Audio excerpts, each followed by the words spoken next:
तो इंडिया से वो कौन है? सबसे पहले मैं अगर यहाँ आप लोगों को बताऊँ तो वो मैंने कल बात की थी, कल नहीं परसों तरसों जैसे मैंने वो वीडियो की थी अमिताभ बच्चन की, तो मैंने उसमें बताया था कि जो मुकेश अंबानी है, जो अंबानी परिवार है, एक सेकंड कहाँ गए ये, आप तो अभी जिनको देख रही है धीरू भाई अंबानी।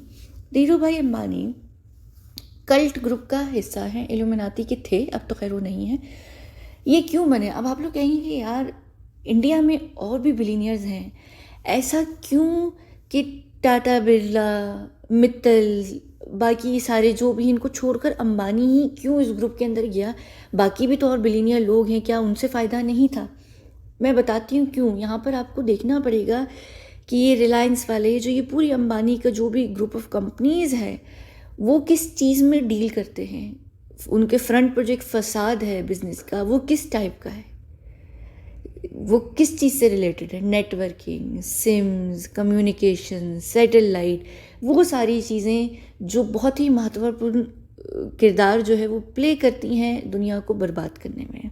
और चाहे यहाँ पर हम एप्पल की बात करें, एप्पल के सीईओ की बात करें, या एप्पल एज अ ब्रांड बात करें, माइक्रोसॉफ्ट की बात करें, बिल गेट्स क्यों है, जो भी चीज़ इंटरनेट, सैटेलाइट्स, या अब ये जो कौन है, इलन मास्क है, ये सब लोग जो इतने फेमस हो रहे हैं, ये किस चीज़ में डील करते हैं? टेक्नोलॉजी में डील करते हैं। जब आप टेक्नोलॉजी में डील करते हैं ना, अब मित्तल वाले क्या है, वो स्टील्स के अंदर है ना शायद, अगर मैं गलत नहीं हूँ, तो वो उससे उनको इतना फ़ायदा नहीं होने वाला जितना टेक्नोलॉजी, क्योंकि टेक्नोलॉजी से ही आप अपनी आने वाली वंशों को और पीढ़ियों को बर्बाद करते हैं।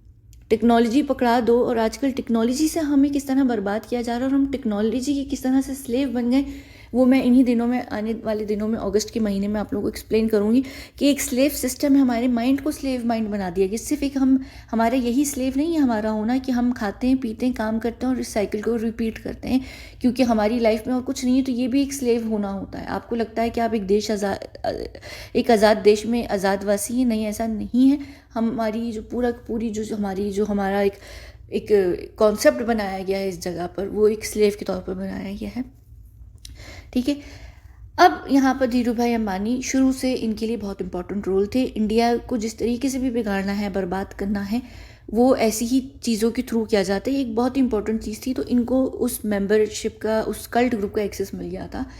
फिर ये रहे उस कल्ट ग्रुप के अंदर बहुत समय तक, और इनको रिप्लेस किया इनके, क्या मैं बोलूँ, इनके बेटे ने रिप्लेस किया। और रिप्लेस करने की एक प्रॉपर एक रिचुअल होता है, एक प्रॉपर सेरेमनी होती है। एक ये जो सीट है इस कल्ट ग्रुप के अंदर बहुत लिमिटेड है, और ये सीट्स हमेशा फुल रहती हैं। आपको उस सीट पे जाके बैठना है, अपनी जगह बनानी है, तो आपको उस सीट से किसी एक को धक्का मारना पड़ेगा। धक्का आप इसी सूरत में मार सकते हैं जब वो इंसान को आप मार दें, तो आपकी जगह बनती है। चाहे आप किसी की भी जगह, किसी को भी मार सकते हैं। ऐसा नहीं है कि आप उसी इंसान को मारें जिससे आप जुड़े हुए हैं या कुछ भी है, या आपका उससे कोई रिलेशनशिप है, या आप उसको बाहर से जानते हैं। ये आप पिक करते हैं अपने खुद को, और इस तरीके से पिक नहीं करते कि आपकी दुश्मनी है आप पिक कर लेंगे ओबामा को, ऐसा नहीं होता।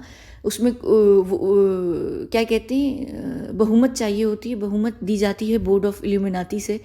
तो वो आपको बहुमत देते हैं कि हाँ ठीक है, हमारे आप इस मेंबर को तुम एलिमिनेट कर दो, क्योंकि तुम जो हमें अपना एजेंडा दे रही हो, जो तुम्हारा पॉइंट्स है हमें जो देने के, तुम अपने बाप से ज़्यादा, या तुम अपने दोस्त से ज़्यादा, या तुम अपने देशवासी से ज़्यादा, या तुम उस इंसान से ज़्यादा जो किसी भी बेशक देश का है, लेकिन तुम लोग सेम फील्ड में हो, तो हमारे लिए ज़्यादा बेहतर ऑप्शन हो। तो ऑलरेडी जब हमें एक इंसान से बेहतर ऑप्शन मिल रहा है, तो वो इंसान हमारे लिए बेकार हो गया है। इल्यूमिनाती में वो कहते हैं कि बेहतरीन तरीन लोग सिर्फ इस ग्रुप के मेंबर होते हैं, उनसे एक्स्ट्रा बेहतर कोई बंदा आ जाता है तो उनसे जो कम बेहतर बंदा होता है उसको रिप्लेस कर दिया जाता है। उसके दो रीजंस होते हैं, दो तरीके होते हैं। एक ये होता है कि वो बंदा हटता नहीं है तो उसको मार दिया जाता है। दूसरा ये होता है कि वो इतना नकारा और बेकार हो जाता है कि वो वॉलंटरी एग्जिट भी ले सकता है, लेकिन वो उसको खुद देना पड़ता है इससे पहले कि वो किसी की नज़र में आए।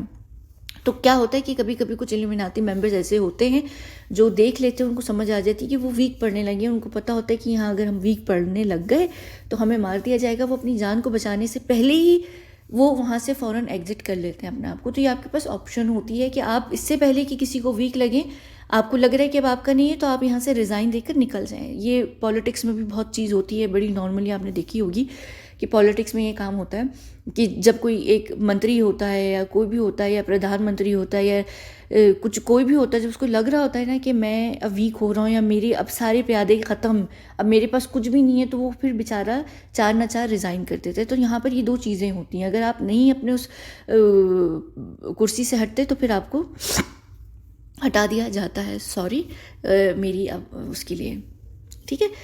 अब ये तो हो गए गेंडा बेटा।